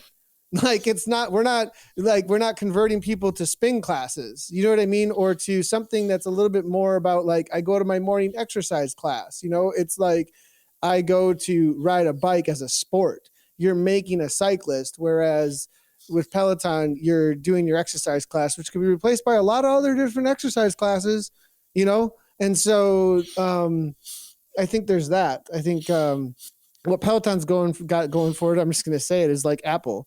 It's an iconic thing. It's I have my Peloton. And so maybe getting rid of the subscription alongside of what it says about you is why the retention is there. Alongside of that, I feel bad that I don't have it because it says that I work out even if I don't. So I just totally trolled hard on that whole, but that's just an honest thing about what might be going on there for my head. But again, I think slow growth in the user base with Zwift though is the right way to go, and they're doing that well. Well, I'm sure Zwift will be watching the Peloton story with great interest as they get closer to launching hardware, which we still think is going to be at Eurobike in July. Is it this year, Shane? I believe so. Back to July, isn't it? Yeah. Okay, well, blimey, there's been a lot in that one, hasn't there? So that's it. We've run out of things to talk about for now. I'm sure we'll find some more by the time the next episode is up. But for now, we've got through a lot, and that is it. Now, summer drawing a little to an end now with you. Shane, have you, has it been a gravel summer for you, or have you been out on your road bike? Absolutely. We have 3.5 hours of summer left looking at the clock. And I'm done for the riding for today. So it'll be, I'll be rugging up tomorrow and heading out in the winter cold. Oh no. No, it's been great. It's been a really good summer here. As I said at the start of the show, there I've been tackling snakes and lizards today. Funnily enough, it's funny, the reptiles with legs aren't as scary as the one without legs. The ones without legs that move towards you, I don't know how they move, but they do, and they're very bitey. No, it's been great. I've had a really good time. I've used a lot of my Zwift riding or indoor riding base to go outside and just enjoy the wind in my hair, kind of the hair on my arms anyway. And looking forward to a big winter season coming up. And was it Tour of Watopia coming up? Double XP? Does it help us get us towards the Tron bike? Yeah, closer to the Tron bike? March 9th. Maybe Simon, bit of a hint. I'm just going to pretend I didn't hear that at all. Nathan, is it Nathan, is it getting any warmer in the Midwest yet? Yeah, today the snow melted like maybe an inch. There's still snow on the ground, and we had a big snowstorm 2 days ago. Everything turned to ice for a little while, and then it melted a little bit today. So it's definitely cold here still. I think 0°C/32 degrees, I think was the high today. Yesterday, 46. Oof. So I don't know what that is in Celsius, maybe like 3 degrees Celsius or something. So it's cold still, definitely. I'll be on the trainer until March or vacation, maybe late March, early April or vacation. Okay. And are you going to race outside again this summer? Toad's on the plan. I mean, I really, really enjoyed that. So Tour of America's Dairyland, the crit racing, really, really enjoyed it. And maybe go to a couple more like that. I got to kind of figure out if I want to be mixing up mountain bike races with gravel, with road, focus mainly. So Trek just bought Wars, which Wars might get a really big Wisconsin Off-Road Series, what was named America's largest state mountain bike series. And all of the top ranked riders in the nation, when it came to USA Cycling's rankings, were all like the 5 of them were 5 out of the top 10 were always Wars, because it was such a competitive space, and they just bought that, and it might get some new invigoration. So I'm like, oh, maybe the mountain bikes are focused. So I'm still figuring that out, but I'll be racing for sure at a pro level this year. It's somewhere, somehow. So there's also a lot of Zwifters out there like, come do this and come do that. And I'm like, what am I going to go do? Oh my gosh. And gravel seems cool. I just never done gravel for that long. Like, man, those are long events. But we'll see. I'm glad to hear it. I know you made big strides in your racing ambitions last year. It was good to see you riding on the road. But let's not go into that now. Thanks, boys. That was a pretty comprehensive look at what's been going on. And we'll be back for more next episode. But for now, thanks very much indeed, and goodbye. Cheers, guys. Talk soon. See ya.